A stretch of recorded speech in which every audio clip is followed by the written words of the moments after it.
Hey, cinephiles! Welcome to Lolo Loves Films, and today I am here with my best friend since college, Big J.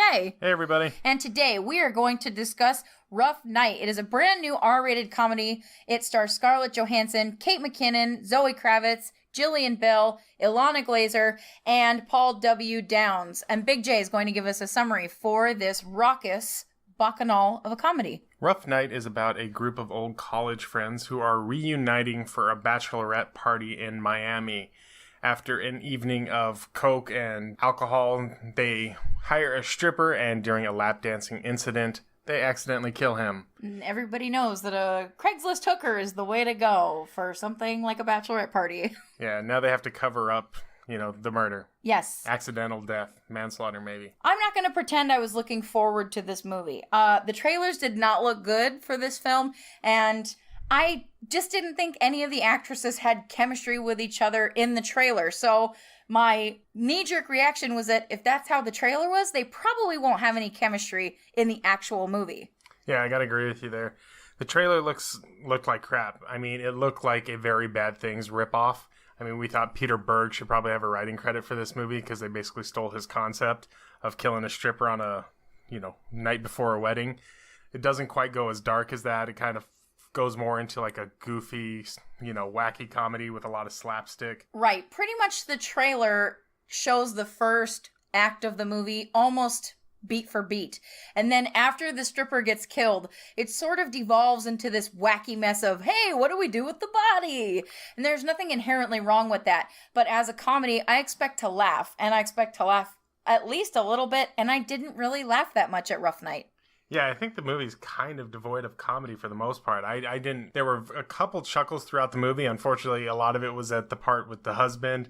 And they play a lot on, gender reversals in this movie. It's the girls doing the wild bachelor party, while the men are sitting back at a wine tasting and sniffing red wines and stuff like that. So they play a lot with that kind of stuff. And that's the joke. It's not like... building on that to set up better things. Right. And there's nothing inherently wrong with that. I like to see comedies that flip the script, but just having a script reversal isn't the joke. It's not really funny. And unfortunately, even though Jillian Bell is a capable comedian, even though Kate McKinnon is a capable comedian, the rest of the group doesn't really mesh well with her. Scarlett Johansson, I'm sorry, girl, you are not a comedian, and she should not have taken this role.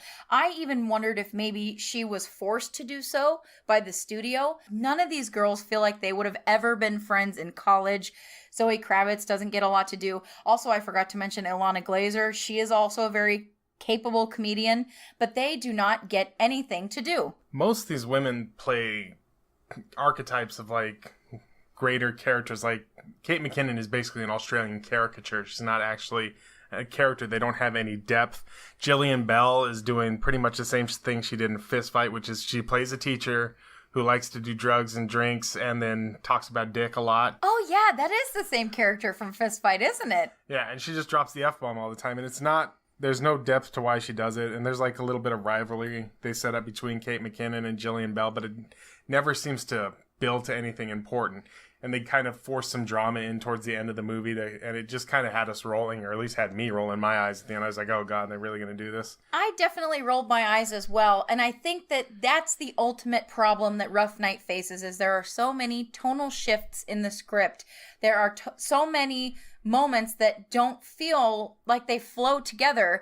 It's almost like they let all these people do improv all at once and just let it flow and let it try and see where it ended up. I want to see a kick-ass comedy with 5 bitchin' women. I want to see something like that go down. But unfortunately for me, it just didn't happen that way. It didn't come together cohesively. Like you said, in a movie with 5 women as the stars, the funniest stuff was given to the husband-to-be to do, Paul W. Downs, who also helped co-write the film.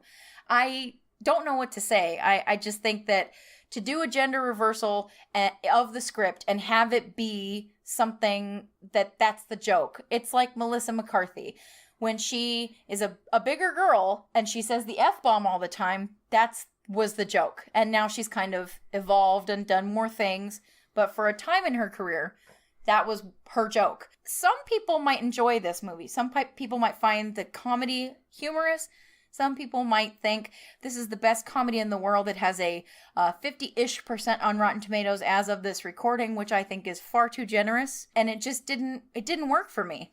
A lot of the humor in this movie makes you cringe, and it doesn't make you cringe in a way that it's offensive or that it pushed the envelope too far. In fact, it doesn't push the envelope quite far enough. You're just cringing at how bad these jokes are in this movie. Right. A lot of the humor doesn't gel with anything the actresses are saying. It's silly, it's lazy. I've seen this movie before, and I know a lot of people, like I said, are going to enjoy this. They're going to love this and laugh a lot, but I certainly didn't. And Scarlett Johansson, like I said, don't do comedy. I'm sorry. It's just not for you. So my score out of 10 is a 3 out of 10.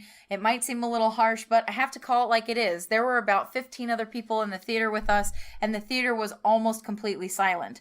I laughed twice, and I documented the jokes, so it is what it is. And I gave the movie a 2.5 out of 10. Not enough laughter for this movie. It's just not funny, and that's the biggest part. I mean, the story doesn't work. It's all, mostly it's contrived and convenient, but that could work if your movie was actually funny, and this one just isn't. So we are sorry to say we cannot recommend Rough Night. We do give it an avoid like the plague that is on our scale, but you never know, it could be for you. So give it a chance, make your own decisions, and thank you very much for watching our video. If you like our content, please subscribe to us on YouTube. Also give this video a thumbs up.